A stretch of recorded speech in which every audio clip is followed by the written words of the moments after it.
West ইন্ডিজের বিপক্ষে সিরিজের শেষ ওয়ানডেতে বড় ইনিংসের দেখা পেয়েছেন সৌম্য সরকার। মাত্র ৯ রানের জন্য সেঞ্চুরি মিস করেছেন এই টাইগার ওপেনার।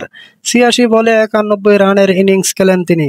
তবে সৌম্যের কাছে আরও বড় রানের আশা করেছিলেন বিসিবির সভাপতি আমিনুল ইসলাম বুলবুল। বৃহস্পতিবার ২৩ অক্টোবর মিরপুরে গণমাধ্যমের মুখোমুখি হয়ে বুলবুল বলেন, সৌম্য তো অলওয়েজ ট্যালেন্ট ক্রিকেটার। টিম ম্যানেজমেন্টকে ধন্যবাদ দেব, তাকে কন্টিনিউ করেছে।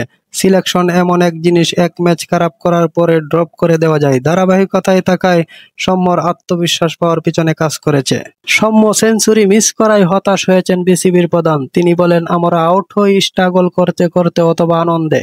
৯১ রানের আউট হয়ে যাওয়া ক্যারি করলে ১৫০ হতে পারত, তবে সৌম্য ভালো শুরু নিয়ে দিয়েছে। প্রথমে ব্যাট করে ২৯৬ রানের পুঁজি পায় বাংলাদেশ। জবাবে নাসুম আহমেদ ও রিশাদ হোসেনের ঘূর্ণিতে মাত্র ১১৭ রানে গুটিয়ে যায় ক্যারিবিয়ানরা। ১৭৯ রানের বিশাল ব্যবধানে জয় পায় টাইগাররা। এতে ২-১ ব্যবধানের সিরিজ নিজেদের করে নিয়েছে স্বাগতিকরা।